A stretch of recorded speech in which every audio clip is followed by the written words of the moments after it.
All right. Good afternoon, everyone. Thank you for joining me. A couple of things before I start my actual paper. First off, I don't have COVID. I did a negative test before I got home, before I came, but I do have a very, very annoying cold. So I'm going to try and speak up both over my cold and over Bourbon Street.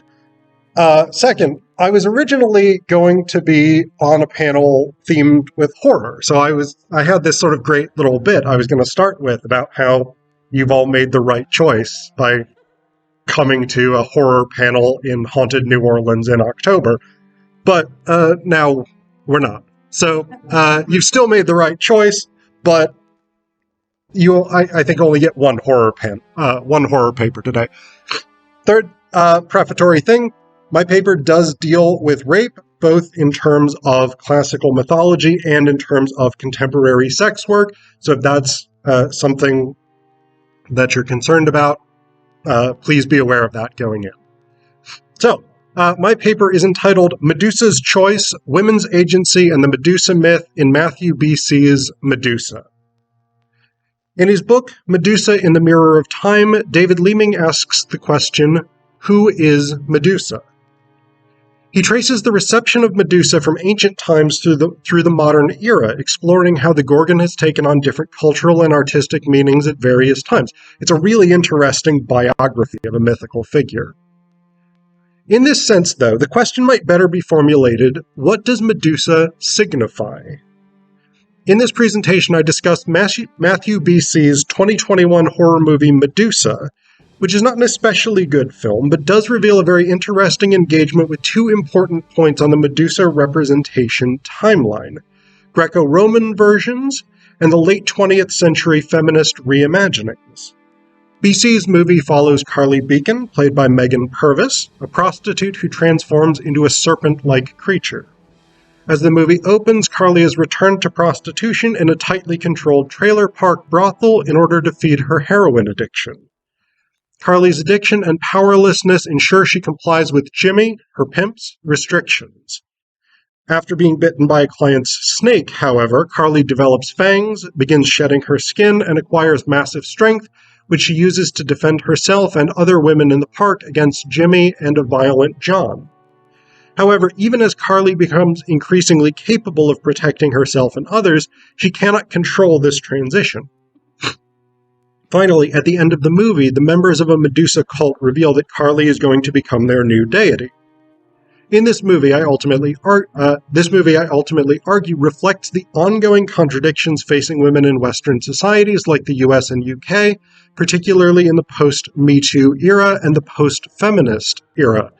I've actually largely cut that discussion out of the presentation because I figured I was going to read slower with this cold, but I'm very happy to talk about the stuff that I originally was saying.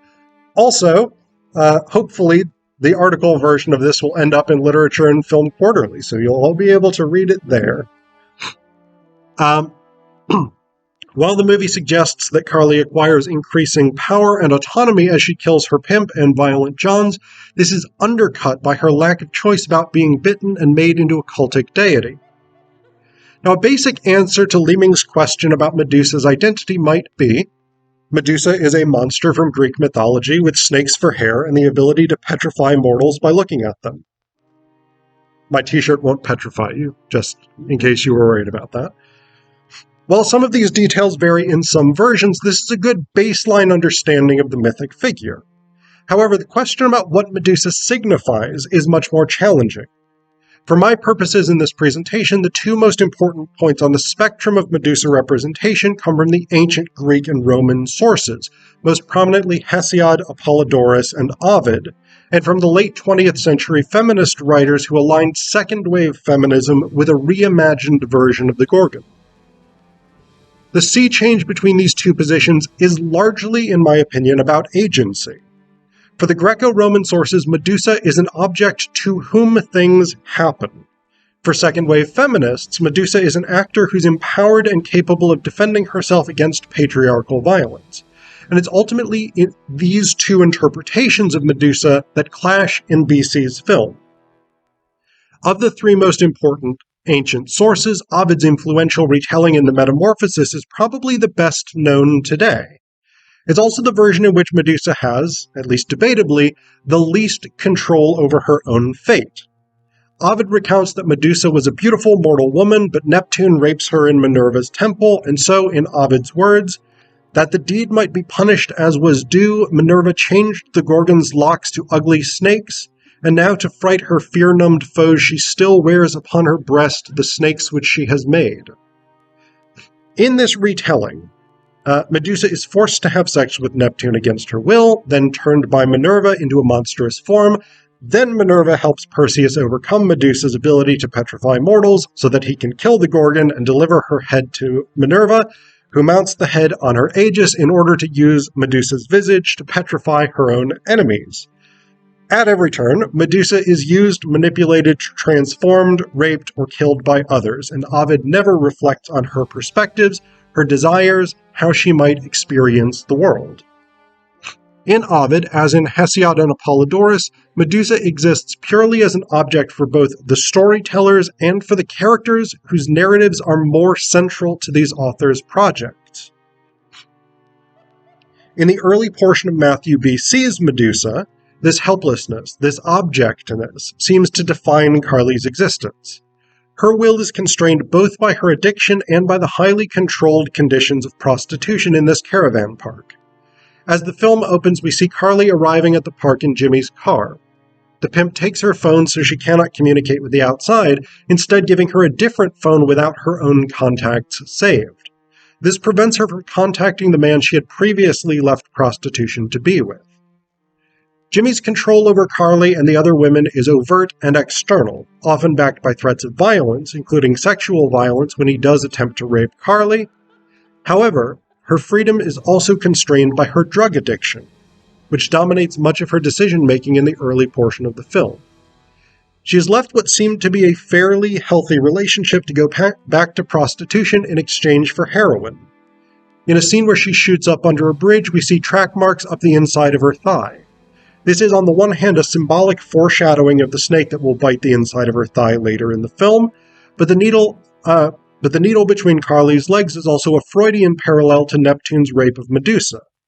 In each case, rape in Ovid's version or addiction and prostitution in B.C.'s movie, a female character is rendered powerless against forces that constrain her agency.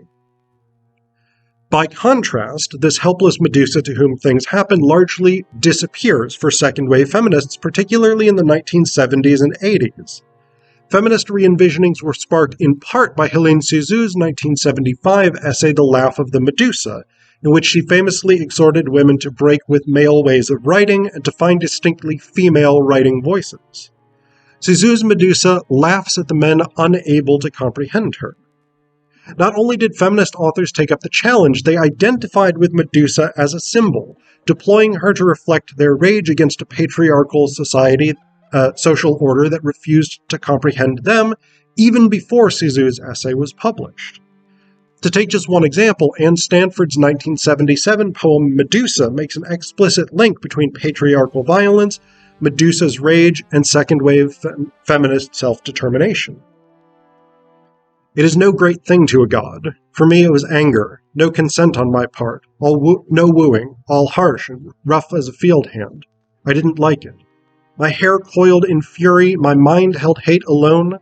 I thought of revenge, began to live on it. My hair turned to serpents, my eyes saw the world in stone.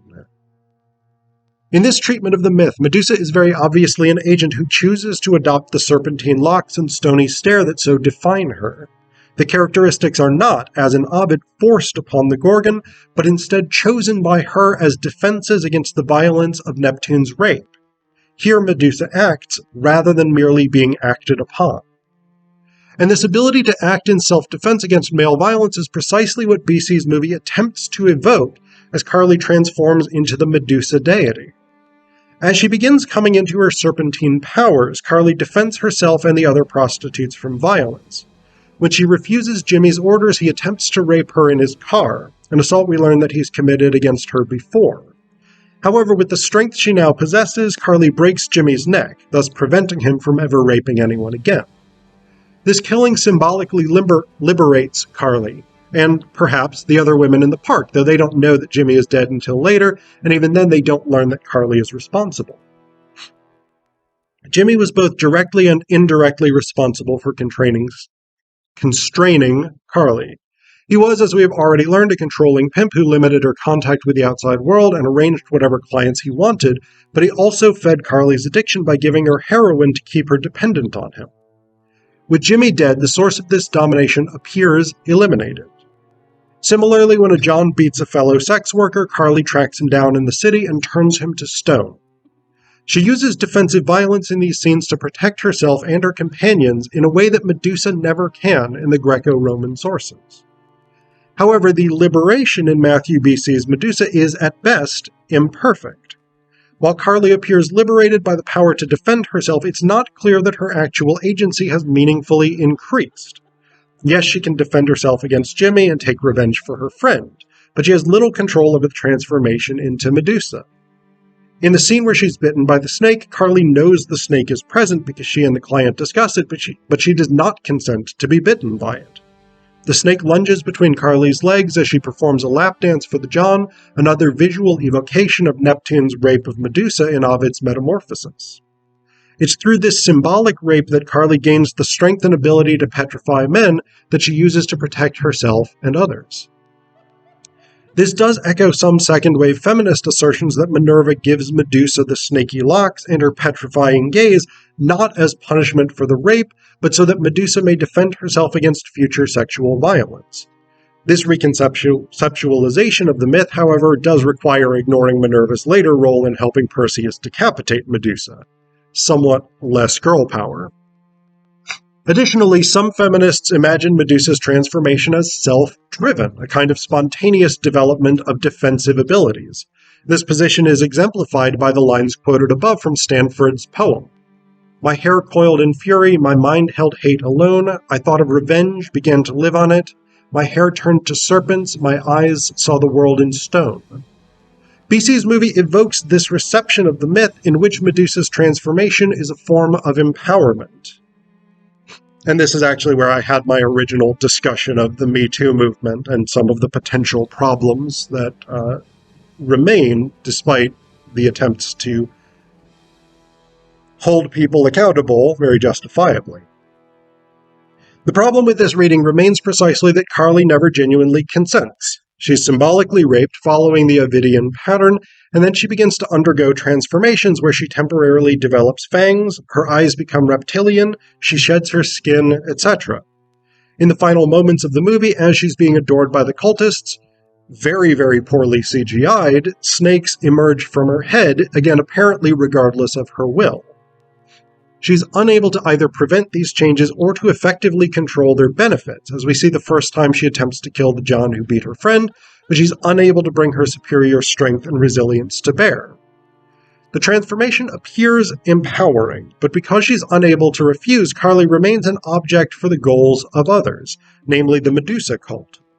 Although she apparently embraces her role as snake goddess at the end of the movie, it isn't clear that she could really refuse, given the physical transformation she's undergone. What kind of normal life could Carly lead while randomly undergoing spontaneous physical mutations? The alternatives to being a snake cult goddess seem limited at best. I want to put that on my business cards, actually. Further, although Carly does kill a few people who exploit her and the other women, her actions don't alter the conditions that drive people into prostitution or addiction. There's no evidence that Carly or the cultists intend to be the vanguard of a large-scale liberatory movement. Instead, the Medusa cult seems focused primarily on worshipping their snake deity for its own sake. While Carly is liberated from Jimmy and the threat of immediate physical violence by Johns, it's not clear that she develops genuine agency in the movie. Again, she has power she can exert outward, but little to no choice in gaining or controlling that power, and nothing about the movie suggests that she has gained or will gain such a degree of control. Carly remains an object for others, with the only difference being that she goes from being an object for Jimmy to being an object for the cultists. Without the ability to control her own fate or even her own body, can we say she has achieved a genuine liberation? In the real-world context of the feminist struggle for equity, there's an ongoing movement to build that equity. But in Medusa, the film ends suggesting that Carly's liberation has been achieved. No immediate or long-term goals are set, and there's nothing she seems intent on achieving. Perhaps, though, this raises the question, what would a proper liberation for Medusa actually entail? What would it mean for Medusa to control her own fate? Thank you.